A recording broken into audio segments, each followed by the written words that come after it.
Hi guys, Sam Highland here and welcome to today's video blog.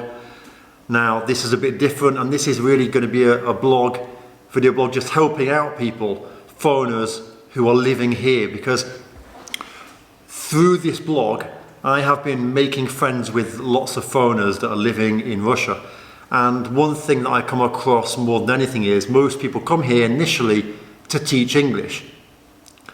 And then once they've been teaching English for a while, they really want to try something else. Maybe they want to try a different type of business. Maybe they want to open their own business. Maybe they want to, work at a different place. But they're stuck on the visa that they're stuck on. And I know exactly what this is like because I was stuck on a certain type of visa when I was here initially, and it's very, very difficult.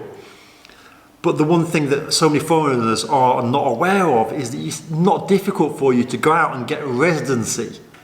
Now the first stage of residency, which is not permanent residency, which is kind of a temporary residency, you're going to get residency for 3 years, okay? And when you have this residency, you can open your own business. You can work wherever you want. You can approach any business that you want to. Go to them and say, I'd like to work for you. You're not tied to that organization for your visa. So if you hate working there, you can leave and go and work somewhere else.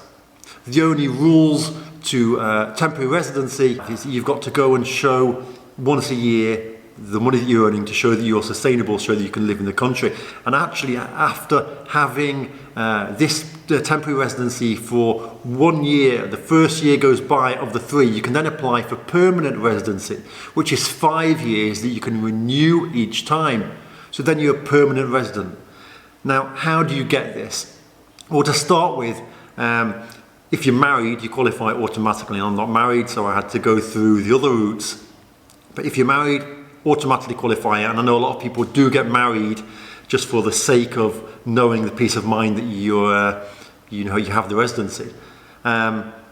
If you're not married, then you have to get on the quota, okay? And this quota is done twice a year, okay? I think it's February and June, July period. They're the 2 times a year that you can apply for it. Now, in order to apply for it, you need to get on the quota. So what you need to do is you need to go to your immigration, your local immigration, wherever you're registered at, okay? Go there and ask them, I would like to become a resident. How do I do this? And what you can do is you can go there, speak to people. If they accept your application, then you'll be put on the quota. And then after that, you can apply. It'll take 6 months to be made. Okay, it doesn't take 6 months, I guess. It's just a 6-month process. Probably end up on a pile somewhere, and after 5-6 months, people start going through all the security checks, stuff like that. If your application is accepted, then you'll receive it, unless you're, some mastermind criminal or spy or something, I guess. So the first thing you need to do is get on that quota. The documents you're required to provide for them are not difficult things. It's going to be your typical, health certificates to show that you haven't got AIDS, to show that you're a healthy person, basically. That can all be done in a couple of days.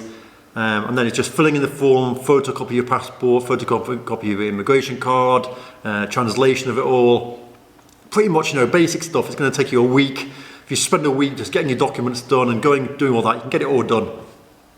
And then just hand it in. And it'll take 6 months to arrive. And after that, you're going to have the peace of mind that you can live and work wherever you want to.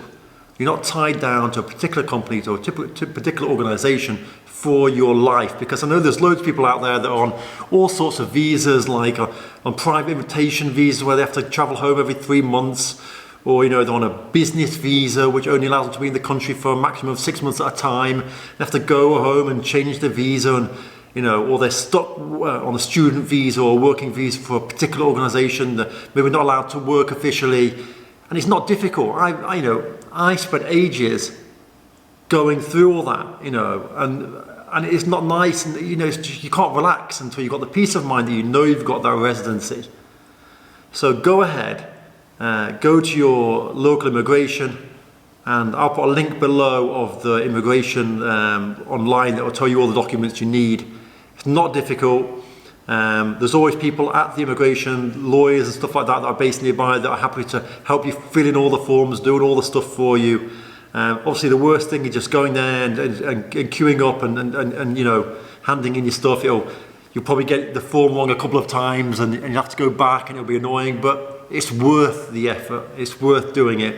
The peace of mind that you're going to receive afterwards is definitely worth it. So hopefully that will answer a few people's questions, because getting residency will change the way you live here, definitely. So hopefully that was helpful. See you in the next video.